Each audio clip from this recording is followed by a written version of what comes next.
Today, we're going to talk about the inflammatory blood panel. We're talking about the top 5 tests to protect you from heart attack and stroke in the future. In fact, these top 5 tests are necessary to protect yourself from heart attack, stroke, diabetes, and dementia. You've heard me talk about the CT coronary angiogram. Today, we're going to talk about inflammation. There is a way to test for inflammation. It seems like these days that inflammation is really a buzzword. You hear inflammation talked about in all categories of life, but specifically, inflammation drives disease, all types of disease. And yet we live in an inflammatory world. Processed foods, toxins in the air, stress in our lives, the list goes on and on. But there is a way that you can do a blood test. Actually, it's several blood tests called an inflammation panel to look at your current inflammation status. In the past, perhaps you've heard of c-reactive protein. This is one of the tests. We need to put c-reactive protein in context. When it's elevated, yes, we know there's an accelerated inflammatory process going on inside the body, but it's really a global marker, if you will, of inflammation. For example, if you're fighting off an infection, of course, your c-reactive protein is going to be elevated. It's your body's natural response to save your life, to protect you from that infection.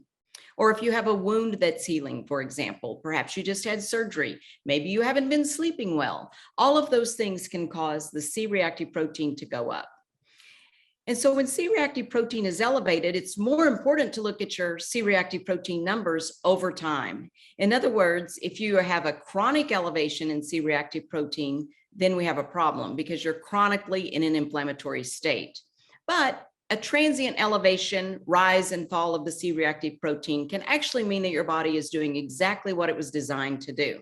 So c-reactive protein, especially the highly sensitive one, is very important, but we need to put it in its proper place. The first time it's elevated, we look for a reason why it might be elevated, but most importantly, I say to my clients, we're going to look again in 6 weeks, 12 weeks, whatever the time frame is for this individual patient, and make sure that it's coming back down.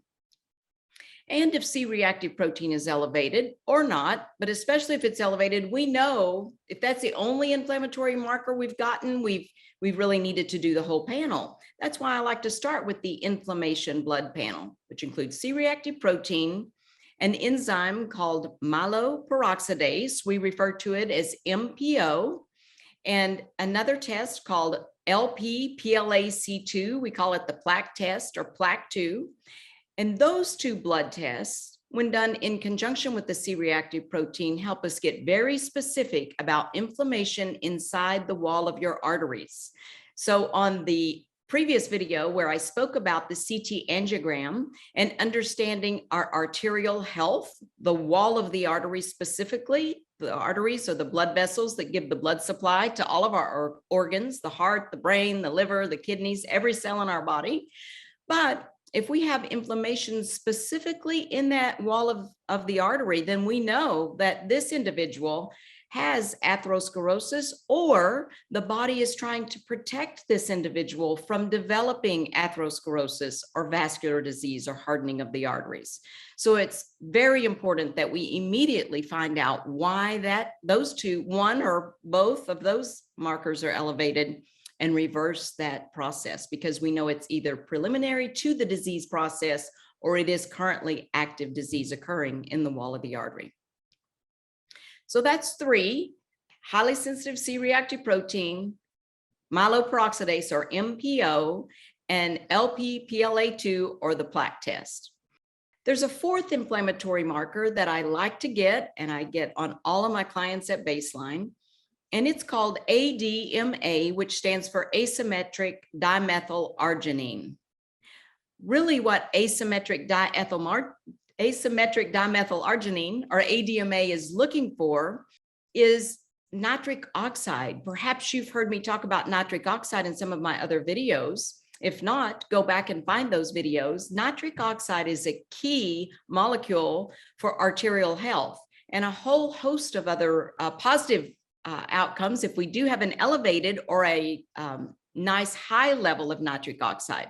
If nitric oxide is low, it's nearly impossible for us to have ideal blood pressure, for our arteries to be healthy. Nitric oxide is made in the nose, the mouth, and the digestive tract. And so we can test for nitric oxide in the saliva using nitric oxide strips. So I like to send clients home with one of those nitric oxide test strips. You can order those on Amazon or order them from my website. But nitric oxide is a key factor in eliminating chronic disease and future heart attack and stroke. So if we have or we haven't tested an individual's nitric oxide, we do a blood test that the asymmetric dimethylarginine ADMA is above 100, then we say very likely that you're low in nitric oxide. And we look at, go through the list of things that can lower your nitric oxide level or actually prevent you from manufacturing nitric oxide. And top of the list is the home sleep study, or assessing someone's ability to breathe in and out through the nose, because we know that's where nitric oxide, the beginning process of nitric oxide, is being made. So highly sensitive c-reactive protein, myeloperoxidase or MPO, plaque 2, and then fourthly, ADMA, asymmetric dimethylarginine. Now, you've probably seen inflammatory panels that are very long, and there's many more inflammatory markers that we can add to those top 4. But those are my favorites. I like to start with those top 4 because it gives us a good understanding of what's going on in terms of inflammation inside your body. So start with the inflammatory panel, those top 4.